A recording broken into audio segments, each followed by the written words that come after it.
প্রিয় অষ্টম শ্রেণীর শিক্ষার্থী বন্ধুরা, বিজ্ঞান অনলাইন ক্লাসে তোমাদেরকে সাই টিচার ওয়ানের পক্ষ থেকে শুভেচ্ছা। আজকে আমরা বিজ্ঞান দ্বিতীয় অধ্যায়ের জীবের বৃদ্ধি ও বংশগতি এর মধ্যে পাঠ 1 কোষ বিভাজনের প্রকারভেদ নিয়ে আলোচনা করব। জীবদেহে 3 ধরনের কোষ বিভাজন দেখা যায়: অ্যামাইটোসিস, মাইটোসিস, মিয়োসিস। আমরা আজকে 3টি নিয়ে আলোচনা করব। যেহেতু কোষ বিভাজন নিয়ে আলোচনা করতেছি, সুতরাং আমাদের এখানে আমার কথা হলো যে কোষ বিভাজন কাকে বলে সেটা আমরা একটু জানবো। যে কোষ বিভাজন কাকে বলে? যে প্রক্রিয়ায় একটি কোষ থেকে একাধিক অপত্য কোষের সৃষ্টি হয় তাকে কোষ বিভাজন বলে। সুতরাং এই কোষ বিভাজন 3 ধরনের হয়।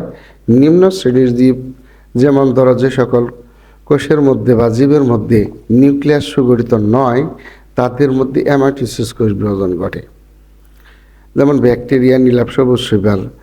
আবার মাইটোসিস উন্নত শ্রেণীর জীব এবং মিয়োসিস উন্নত শ্রেণীর জীবের মধ্যে ঘটে। আসো দেখি যে অ্যামাইটোসিস কোষ বিভাজন চিত্র সহ বর্ণনা করো, তখন তোমরা এই চিত্রটা দিয়ে অ্যামাইটোসিস কোষ বিভাজন প্রক্রিয়াটা বর্ণনা করবা।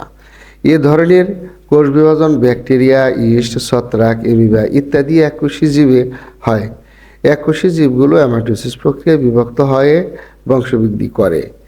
এ ধরনের কোষ বিভাজনে নিউক্লিয়াসটি ডাম্বেল আকার ধারণ করে। মানে এই যে লেখা ডাম্বেল আকার, মানে ডাম্বেল মানে এই যে মাঝখানে সরু, 2 প্রান্তে প্রশস্ত, এটাকে ডাম্বেল বলে। যে ব্যায়াম করা হয় আর কি ডাম্বেল দিয়ে, সেই ডাম্বেলের কথা বলা হয়েছে। প্রায় মাঝ বরাবর সংকুচিত হয়। এই যে মাঝ বরাবর সংকুচিত হয়, পরস্পর থেকে বিচ্ছিন্ন হয়ে 2টি অপত্য নিউক্লিয়াস সৃষ্টি হয়।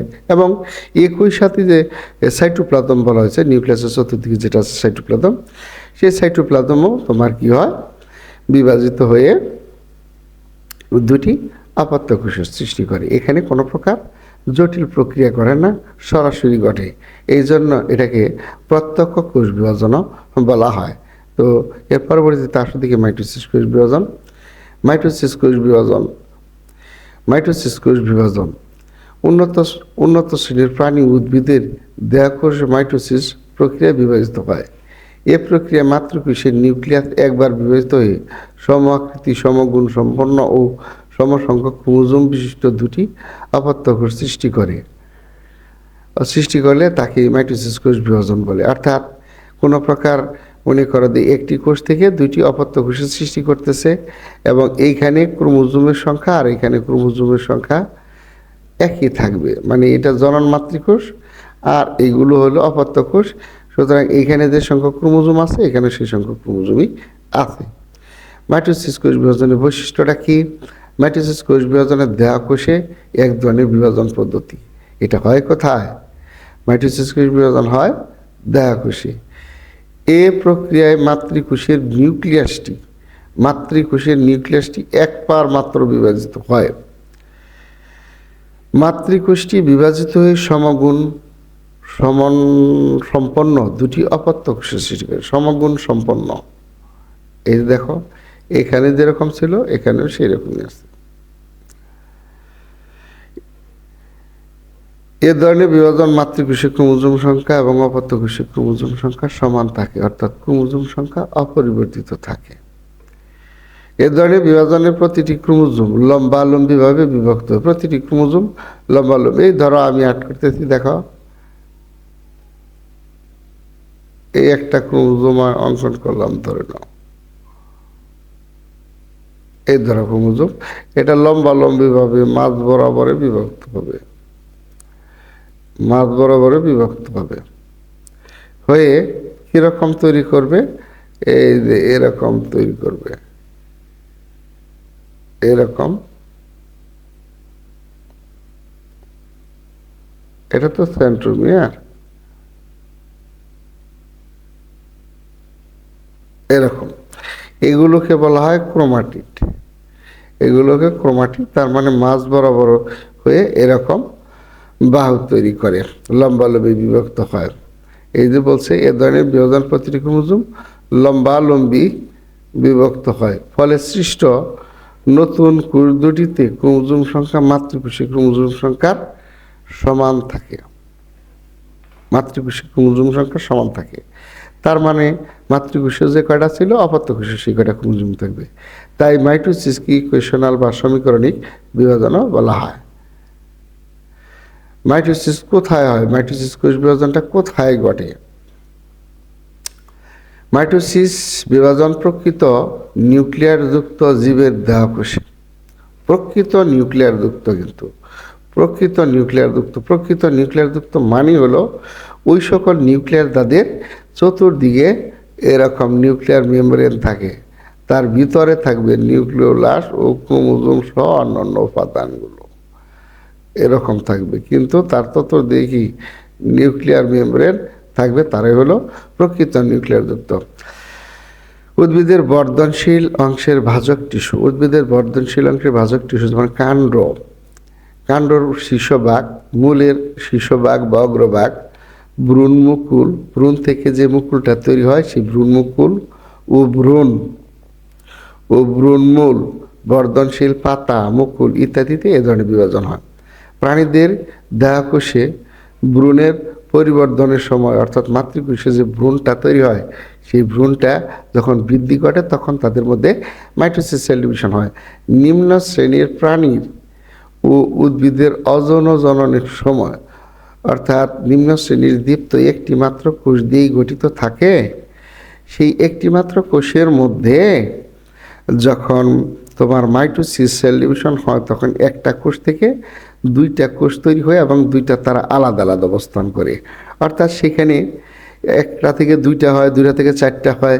সুতরাং এইখানে কি হচ্ছে, মাইটোসিস হয়ে তারা বংশ বিস্তার করতেছে। এই জন্যই বলছে যখন তাদের মধ্যে অযৌন জনন হয় তখন তাদের মধ্যে কি হয়, ওই দেহকোষের মধ্যে mitosis division, mitosis cell division হওয়ার ফলে একাধিক কোষ তৈরি হয়, সেটাই হলো অযৌন জনন প্রক্রিয়া।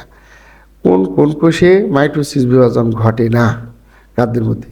প্রাণীর স্নায়ু টিস্যু, স্নায়ু কোষে, স্তন্যপায়ী প্রাণীর পরিণত লোহিত রক্তকণিকা ও অনুচক্রিকাতে। উদ্ভিদের স্থায়ী টিস্যুর কোষে এ ধরনের বিভাজন ঘটে না। তাহলে স্তন্যপায়ী প্রাণীর লোহিত রক্তকণিকা, শ্বেত রক্তকণিকায় কিন্তু মাইটোসিস সেল ডিভিশন ঘটে। আসো দেখি এরপরে মিওসিস কোষ বিভাজন। জনন কোষ উৎপন্নের সময় মিওসিস কোষ বিভাজন ঘটে। এ ধরনের কোষ বিভাজনে মাতৃকোষের নিউক্লিয়াস মানে এইটা, নিউক্লিয়াসটি পরপর দুবার বিভক্ত হয়। এই যে এখান থেকে একবার বিভক্ত হয়, এখান থেকে একবার, এই পরপর দুবার বিভক্ত হয়ে দেখো ক্রোমোজোম মাতৃকোষে ছিল যদি দেখো 4টা আছে, এখানে প্রত্যেকটার মধ্যে 2টা, তার মানে অর্ধেক হয়ে গেছে। তার মানে ক্রোমোজোম সংখ্যা হ্রাস পেয়েছে, এই জন্য এটাকে হ্রাসমূলক বিভাজনও বলা হয়। জনন মাতৃকোষ থেকে স্ত্রী গ্যামেট উৎপন্নের সময় এ ধরনের কোষ বিভাজন ঘটে। যেমন ধরো পরাগরেণু অথবা স্ত্রী গ্যামেট, শুক্রাণু অথবা ডিম্বাণু তৈরির সময় কিন্তু ওই জনন মাতৃকোষের মধ্যে এই মিওসিস কোষ বিভাজন ঘটে। তারপরে মিওসিসের বৈশিষ্ট্যটা কি? ডিপ্লয়েড দ্বীপের জনন মাতৃকোষ ও হ্যাপ্লয়েড দ্বীপ কোনগুলো আমরা এখানে একটু জানবো। তার আগে জানবো ডিপ্লয়েড দ্বীপ কোনগুলো। যে সকল জীবের দেহে 2n সংখ্যক ক্রোমোজোম থাকে, 2 প্রস্থ ক্রোমোজোম থাকে, তারা হলো কি ডিপ্লয়েড দ্বীপ। উন্নত জীব যেমন মানুষ, গরু, ছাগল, হাঁস, মুরগি, বড় ধরনের উন্নত শ্রেণী গাছপালা, তারা ডিপ্লয়েড দ্বীপ। তাদের প্রত্যেকটা কোষে 2n সংখ্যক ক্রোমোজোম। আর হ্যাপ্লয়েড দ্বীপ হলো n সংখ্যক ক্রোমোজোম যে সকল জীবের দেহে, তারাই হলো হ্যাপ্লয়েড দ্বীপ। যেমন মশ, ফার্ন, ব্যাকটেরিয়া, ছত্রাক, এরা হলো হ্যাপ্লয়েড দ্বীপ। এদের দেহে এক প্রস্থ ক্রোমোজোম দ্বারা এদের দেহকোষ থাকে এবং তাদের দেহে যখন যৌন জনন ঘটবে, সেই যৌন জনন ঘটে যে জাইগোট তৈরি হয়, সেই জাইগোটের মধ্যে মিওসিস বিভাজন হয়ে জীবটা পুনরায় হ্যাপ্লয়েডে পরিণত হয়। এ ধরনের কোষ বিভাজনে একটি কোষ থেকে 4টি কোষ সৃষ্টি হয়। হ্যাঁ, আমরা দেখতেছি একটা কোষ থেকে 4টা, 1, 2, 1, 2, 3, 4, 4টা কোষ তৈরি হয়। ক্রোমোজোম একবার বিভক্ত হয়, নিউক্লিয়াস দুবার বিভক্ত হয়। সৃষ্ট 4টি কোষের নিউক্লিয়াসে ক্রোমোজোম সংখ্যা মাতৃকোষে ক্রোমোজোম সংখ্যার অর্ধেক। আমরা দেখতেছি যে এখানে 4টা ক্রোমোজোম আছে আর এখানে কি আছে 2টা করে আছে, তার মানে অর্ধেক হয়ে গেছে। এখন মিউসিস কোথায় ঘটে? মিউসিস কোষ বিভাজন প্রধানত ডিপ্লয়েড জীবের জনন কোষ বা গ্যামেট সৃষ্টির জন্য জনন মাতৃকোষে ঘটে। সুতরাং আমরা বলতেই পারি মিউসিস কোথায় ঘটে? জনন জনন মাতৃকোষেই তোমার কি মিউসিস কোষ বিভাজন ঘটে। সপুষ্পক উদ্ভিদের পরাগধানী ও ডিম্বকের মধ্যে এবং উন্নত প্রাণী দেহে শুক্রাণু ডিম্বাশয়ে কি হয় তোমার এই মিউসিস কোষ বিভাজনটা ঘটে। তোমরা আবার কখনো বলো না শুক্রাণু ডিম্বাণুতে ঘটে। শুক্রাণু ডিম্বাণু মিউসিস সেল ডিভিশন হওয়ার পরে শুক্রাণু ডিম্বাণু তৈরি হয়।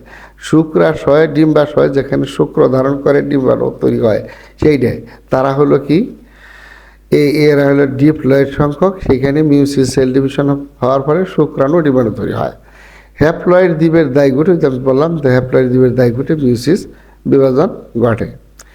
তো ধন্যবাদ, পরবর্তীতে তোমাদের সাথে দেখা হবে আরেকটি ভিডিও নিয়ে। সে পর্যন্ত তোমরা সবাই ভালো থাকো। আল্লাহ হাফিজ।